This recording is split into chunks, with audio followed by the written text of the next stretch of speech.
My sister's luxurious wedding turned into a nightmare when she called security on me. You are not family anymore? But what she doesn't know, their smirks won't last long. The crystal champagne flute trembles in my hand as I watch my sister glide down the aisle. Her wedding dress worth more than my annual salary. My presence here is a mistake. I know at the moment I catch Mother's glacial stare from the front row. Eden, that's me, the uninvited sister. The family disappointment who dared to show up at Brooke's perfect society wedding. I think deeper into my seat at the back of the grand ballroom, praying the elaborate flower arrangements will shield me from more hostile glances. Can you believe she had the nerve to come? A stage whisper carries from 2 rows ahead. After what happened with the clinic, I grip Ryan's hand beside me. My husband squeezes back, his silent support the only thing keeping me from fleeing. Our 7-year-old daughter Lily fidgets in her Sunday best, oblivious to the tension crackling through the air like static before a storm. The string quartet transitions to the wedding march. Brooke reaches the altar where her fiancé Daniel waits, both of them picture perfect. Father beams as he gives her away, his pride radiating across the room. The same father who told me 10 years ago that I was dead to him. If anyone objects to this union, speak now or forever hold your peace. The words barely leave the officiant's lips when Mother stands, her designer heels clicking against marble as she turns to face the crowd. Her gaze locks on to mine. I apologize everyone, but we have an uninvited guest who needs to leave. Her voice carries clearly through the hushed room. Eden, you were explicitly told you are not welcome at family events. This is a private ceremony. 200 faces swivel toward me. Lily shrinks against my side. Mommy, why is Grandma mad? Brooke's perfectly painted lips curve into a smirk. Security, please escort my former sister out. She's trying to ruin my special day as usual. Former sister, Lily's small voice cracks. But Aunt Brooke, I'm not your aunt, dear. Brooke's words slice through the air. Your mother lost the right to call herself family years ago when she betrayed us all. 2 security guards materialize beside our row. Ryan stands, positioning himself between them and me. We're leaving. No need for force. How dare you bring a child into this mess, Eden? Mother's voice drips with venom. Trying to manipulate us with an innocent girl. You haven't changed at all. My cheeks burn as we shuffle past bewildered guests. Lily's hand trembles in mine. The whispers follow us like poisoned darts. Always was the troubled one. Such a shame what she did to her poor parents. That poor child, having her for a mother. At the ballroom doors I pause and turn. Brooke stands triumphant at the altar, father and mother flanking her like proud sentries. The perfect family tableau, minus the black sheep daughter they erased. Congratulations, Brooke. My voice carries clearly across the silence. I hope your marriage is built on more honest foundations than the rest of your life. Her smile falters for just a moment. Good. Let her wonder what I know. In the lobby, Lily bursts into tears. Why don't they love us, Mommy? I gather her close, meeting Ryan's worried gaze over her head. He knows what this means. The careful peace I have maintained for years has shattered. They forced my hand by humiliating me in front of my daughter. Some people, sweetheart, aren't capable of real love. I stroke her hair, my resolve hardening with each sob. But that's about to change. 10 years I've stayed away swallowing their lies. 10 years of watching Brooke build her perfect life on stolen dreams and buried secrets. But seeing my daughter cry, that's the final straw. They want to talk about betrayal, fine. Time to show them what real betrayal looks like. I've got nothing left to lose and everything to prove. Game on, dear sister, game on. The drive home from Brooke's wedding feels endless. Lily's fallen asleep in the back seat, tear track still visible on her cheeks. Ryan's knuckles are white on the steering wheel, and the silence between us stretches like a rubber band about to snap. You shouldn't have gone, he finally says, voice low to avoid waking Lily. We talked about this. I traced the edge of my phone screen where dozens of social media notifications flash about the incident. They made my daughter cry, Ryan. Our daughter. And whose fault is that? You knew exactly what would happen. He takes the exit toward our neighborhood, his jaw tight. You wanted it to happen.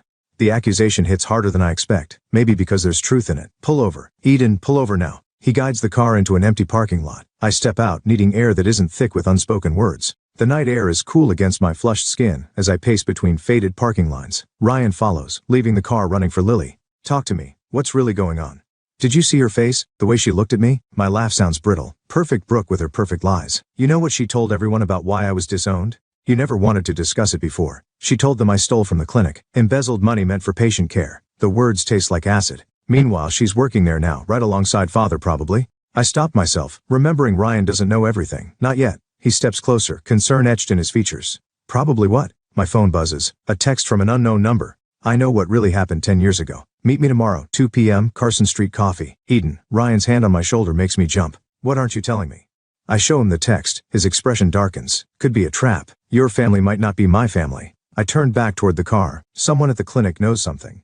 Someone who was there when everything fell apart. And you're just going to meet this mysterious person after what happened today. He catches my arm. Think about Lily, about us. I'm thinking about us. I pull away gently. That's why I need to do this. They humiliated our daughter Ryan, made her question everything about who she is, who I am. So this is about revenge? This is about truth. I watch Lily sleeping through the car window, peaceful despite everything. Brooke built her whole life on lies. The clinic, her marriage to Daniel, her reputation, all of it constructed on the ruins of what she took from me. Ryan runs a hand through his hair, a gesture I recognize from a decade of marriage.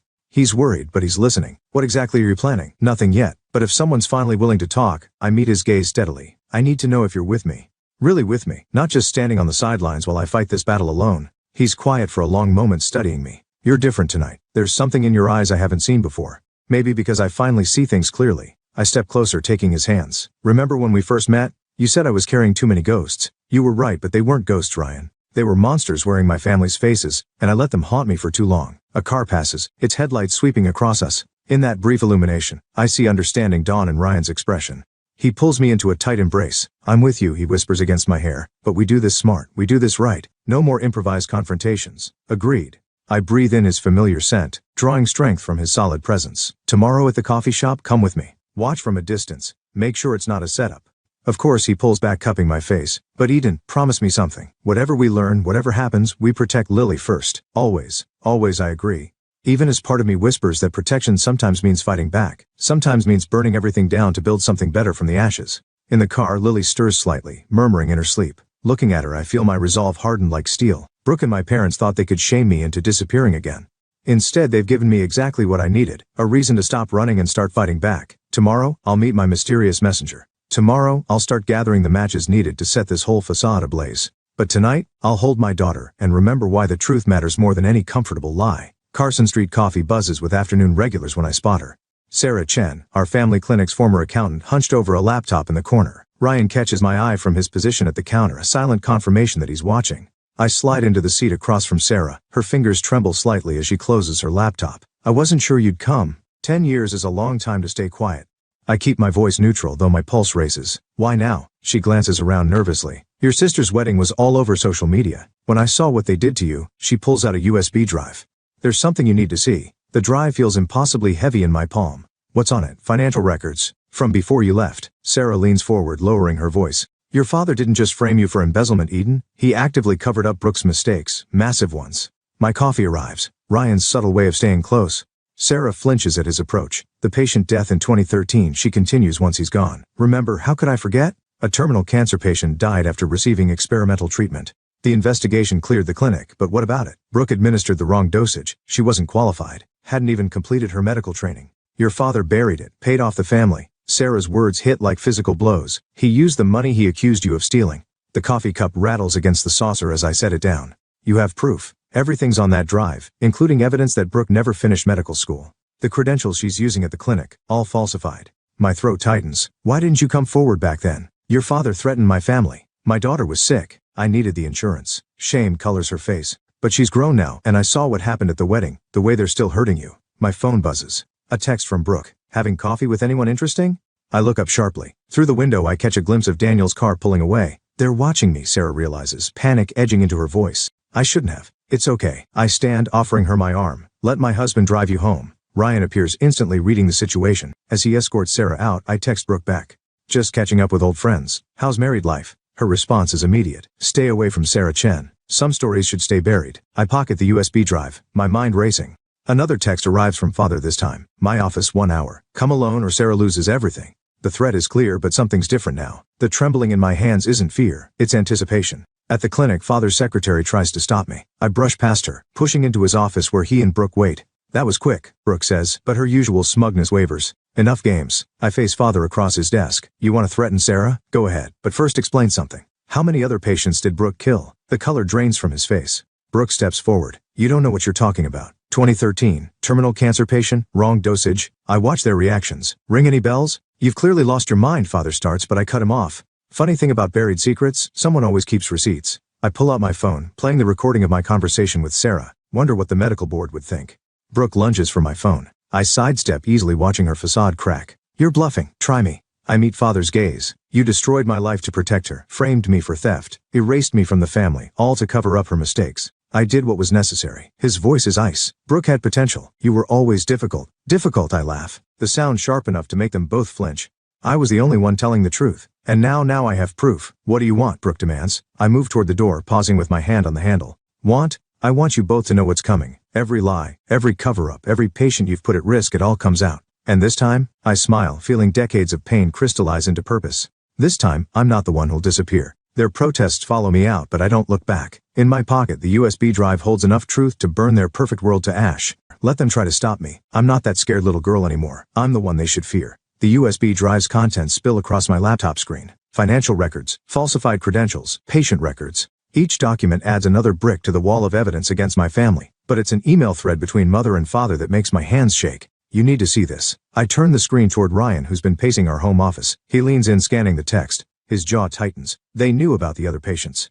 3 more deaths, all covered up. My voice sounds distant to my own ears. All blamed on equipment malfunctions or natural causes. The doorbell rings. Through the window, I glimpse Daniel's expensive car in our driveway. Ryan moves toward the door, but I catch his arm. Let me handle this. Daniel looks nothing like the confident man from Brooke's wedding. His tie is loose, dark circles under his eyes. We need to talk, Eden.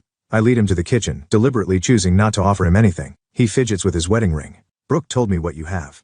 He glances toward my laptop. Whatever they're offering you. They? Who's offering me what? The medical board investigators? He runs a hand through disheveled hair.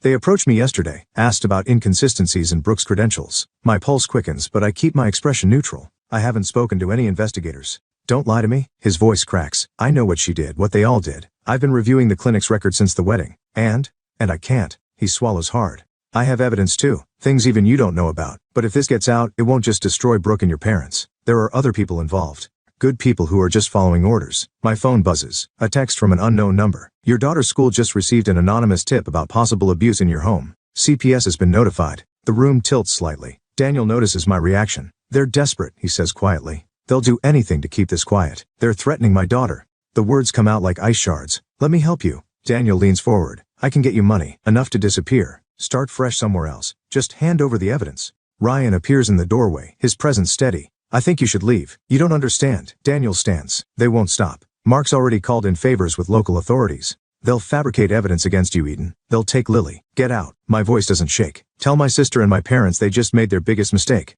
After he leaves, Ryan holds me as I shake, not with fear but with rage. We need to move fast, he says. If they're involving Lily, no. I pull away, my mind crystallizing around a new plan. We're not running. Call your sister at the newspaper. It's time everyone knew exactly who the Millers really are. Eden, they want to play dirty. Fine. I grabbed my phone, dialing Sarah's number, but they forgot something important. What's that? I learned from the best. I meet his worried gaze. They taught me how to destroy someone's life. Now they get to see how well I paid attention. Sarah answers on the first ring. Eden? They're here. Police with a warrant. Upload everything. Now, every file, every record, every piece of evidence. Send it to the email I gave you.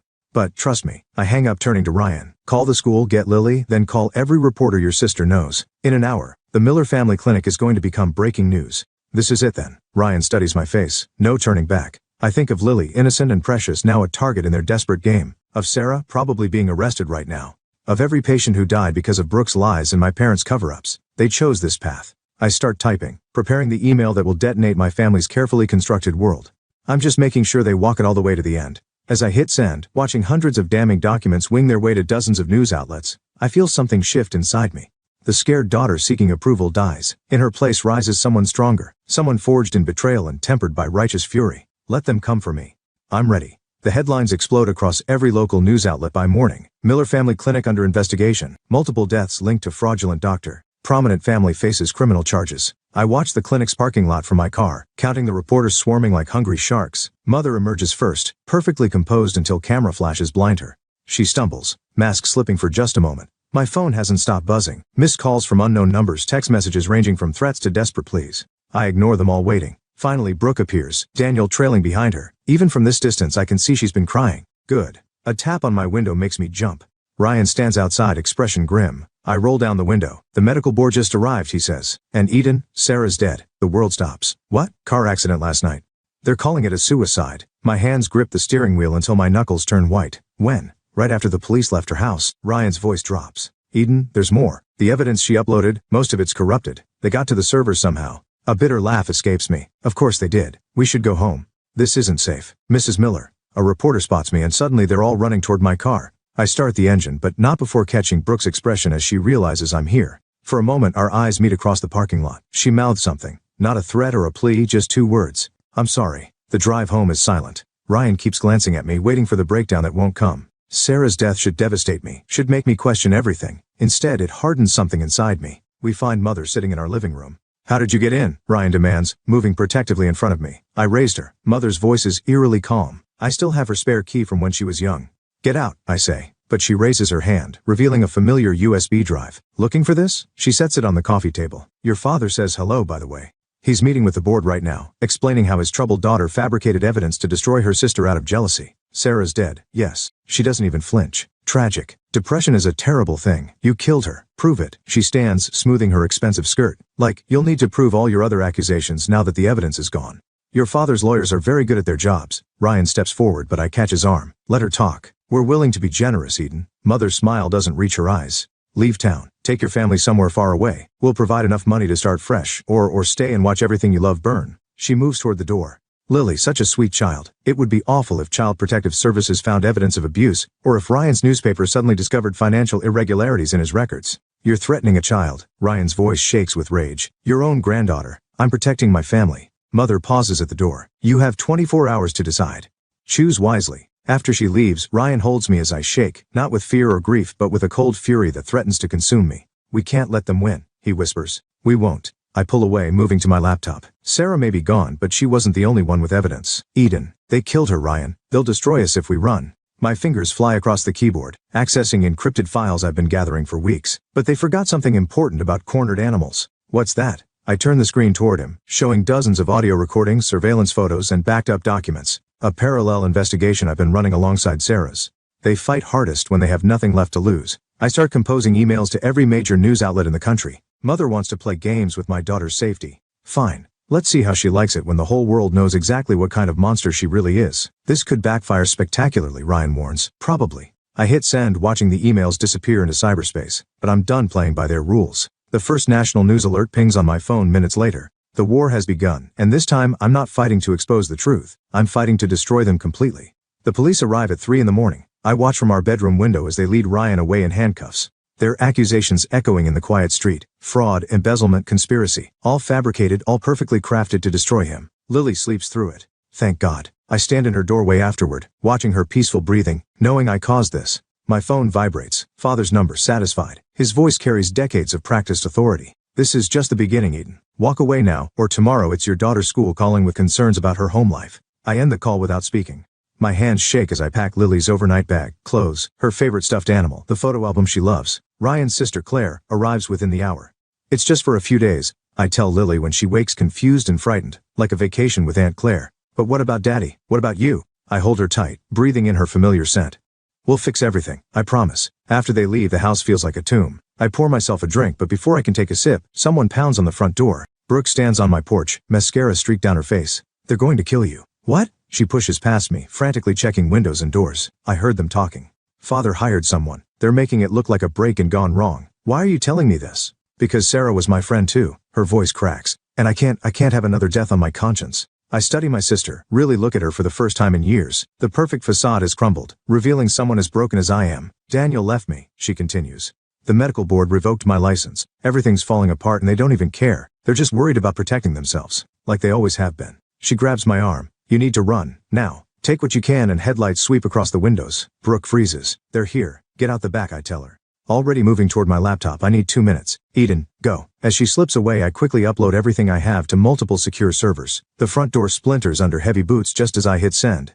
2 men enter, faces obscured, professional, clinical. I recognize the look. The same cold efficiency Father always praised in his business dealings. Mrs. Collins, the taller one, approaches slowly. "This can be easy or hard. Your choice." I back away, buying seconds as the files upload. "My father sent his regards. The Millers send their condolences about your tragic accident." A noise from the kitchen makes them turn. Brooke stands there, phone raised. "I'm live streaming everything." The men hesitate. In that moment, I lunge for the front door, but the shorter one catches me. Pain explodes across my face as he strikes me. Through blurred vision, I see Brooke tackle him. "Run." I stumble into the street, blood in my mouth, ears ringing. Behind me, glass shatters. A scream, Brooke's or mine, I'm not sure. Neighbors' lights flick on. A car starts somewhere. The men emerge from my house, walking unhurried to their vehicle. Professional to the end. I find Brooke unconscious in my kitchen, her phone crushed nearby. But she's breathing, and as sirens wail in the distance, she stirs. "Did you get it?" she mumbles. "The evidence?" "Yes." I help her sit up, noting the bruises already forming. "Why did you come back?" "Because I remember." She touches her split lip gingerly. Before they turned us against each other, I remember when you were my big sister, and I miss that person. The sirens grow closer. Soon there will be questions, statements, more lies from our parents. Ryan's still in jail. Lily's away. Everything I've built lies in ruins around me. But Brooke's words echo in my head. Big sister. Something shifts inside me. Not forgiveness, not yet, but understanding. We were both victims of our parents' manipulation, turned against each other for their benefit. We have to end this, I say, as red and blue lights paint my kitchen walls. Not just expose them, destroy them completely. Brooke meets my gaze, and for the first time in decades, I see my sister instead of my enemy. Together, I take her hand, feeling the weight of all our shared scars and separate wounds. Together, the police arrive to find us like that, bloodied but unbowed, finally united against the real monsters in our story. Let our parents think they've won. Their perfect family fantasy is about to become their worst nightmare. The Miller Family Clinic's annual charity gala becomes our battlefield. Brooke and I move through the crowd separately, watching our parents work the room like nothing's wrong. Like they didn't try to have me killed last week. Mrs. Collins, a board member, catches my arm. Surprised to see you here given the circumstances. I smile, channeling Mother's perfect social mask. I wouldn't miss it. Across the room, Father takes the podium. Welcome everyone. Tonight we celebrate 30 years of serving our community. Brooke signals from near the AV booth. Everything's ready. I check my phone. Ryan's lawyer confirms the charges are dropped. The real evidence of financial manipulation traced back to Father's accounts. And now, Father continues. I'd like to share a video highlighting our clinic's achievements. The lights dim, but instead of the planned presentation, security footage fills the screen. Father in his office counting cash, Mother threatening Sarah, patient records being altered, each clip dated, documented, damning.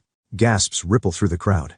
Father fumbles with the microphone, but his voice is drowned out by the audio of him ordering the hit on me. Turn it off, Mother shrieks, but Brooke holds the door to the AV booth closed. Why? I step forward, my voice carrying across the stunned silence. Isn't this what we're celebrating? 30 years of fraud, corruption, and murder. Security, Father bellows. But the officers I hired stand firm. They work for me tonight. I move closer to the podium, just like the private investigators who've been watching you, the forensic accountants tracking your bribes, the lawyers building cases for every family you've destroyed. Mother lunges for me, her carefully maintained composure shattering. You ungrateful, careful mother. Brooke emerges from the crowd. The press is recording. Indeed, cameras flash as reporters invited anonymously capture every moment. You planned this together? Father's face contorts with rage. My own daughters. Your daughters? I laugh, the sound sharp as broken glass. You tried to kill me last week. You framed my husband. You threatened my child. Everything I did was to protect this family. He grabs my arm, fingers digging in painfully. Let her go. Brooke's voice carries steel. Or I tell them about Jason. Father freezes. What? The patient from 2011? Brooke meets his gaze steadily. The one whose death you blamed on equipment failure.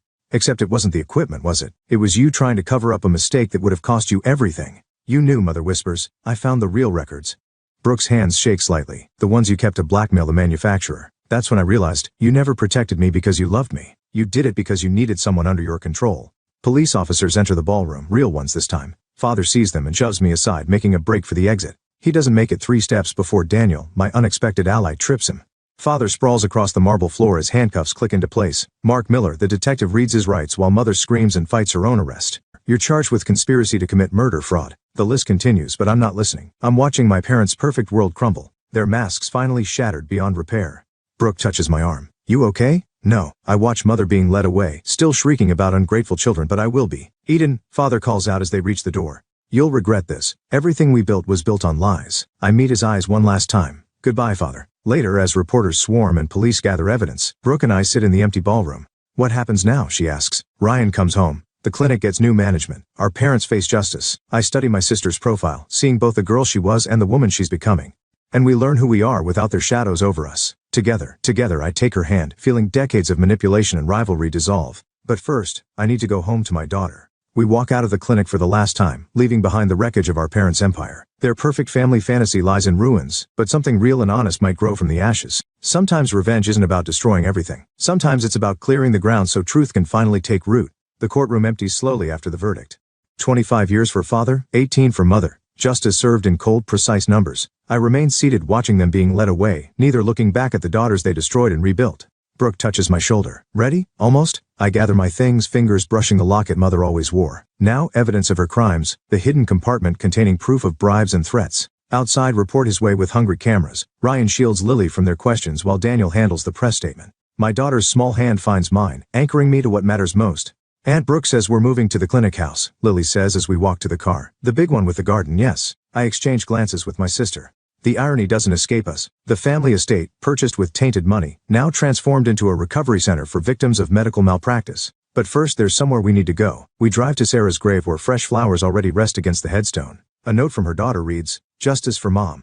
I keep thinking, Brooke says quietly, about all the moments we could have chosen differently. All the times we could have helped each other instead of becoming their weapons. I finish. She nods. Lily places her own flower, a dandelion picked from a crack in the sidewalk. Simple, pure, everything our childhood wasn't. Back home, I find Ryan in our study, reviewing patient files from the clinic. The board approved the restructuring, he says. We can start accepting new cases next month. And the trust fund? Set up for the victims' families. He pulls me close. You did it, Eden. You broke the cycle. But victory tastes different than I imagined. In my desk drawer, unopened, sits a letter from Mother, delivered by her lawyer after sentencing. Beside it, Father's signet ring, returned by the evidence clerk. What troubles you? Ryan asks, noticing my hesitation. I thought revenge would feel like winning. I sink into a chair. Instead, it feels like carrying their ghosts. A noise from the hallway draws our attention. Brooke stands there, Daniel behind her, both looking uncertain. The contractor found something in Father's office wall, Daniel says. Hidden compartment. You should see this. The manila envelope he hands me contains photographs, dozens of them. Me and Brooke as children, caught in rare moments of sisterly affection, playing in the garden, sharing secrets, laughing. He kept them, Brooke whispers. All this time he kept proof that we were once real, I finish, before they made us into their perfect lives. The last photo shows us at my 10th birthday, before everything changed, before competition and manipulation poisoned our bond. Two sisters, arms linked, facing the world together. Eden, Lily calls from downstairs. Aunt Brooke, the ice cream's melting. We share a look, my sister and I, understanding passing between us without words. We can't reclaim those innocent girls in the photographs, but maybe we can honor them by protecting the next generation from similar scars. Coming, sweetheart, I call back, tucking the photos away. Not hidden this time, but preserved. A reminder of what was lost and what might still be saved. In the kitchen, Lily orchestrates an elaborate ice cream sundae assembly line, directing Daniel with the serious authority of a 7-year-old dessert expert. Ryan documents the chaos on his phone, while Brooke accidentally on purpose gets chocolate sauce on her designer blouse. This is my victory, I realize. Not the courtroom triumph or the public vindication, but this, a family built on choice rather than obligation. Love freely given instead of weaponized. Mother's unopened letter can wait. Father's ring will gather dust. Their power over us died not with exposure or imprisonment, but in this moment, watching my daughter teach my sister how to make the perfect sundae. Everyone laughing as whipped cream goes everywhere. Mom, Lily waves me over. You're missing everything. I join them, accepting the sticky spoon my daughter offers. The past will always echo, but its power fades with each genuine smile, each chosen connection, each moment we decide to be more than our scars. Sometimes the sweetest revenge is simply living well, surrounded by the love our parents never understood how to give.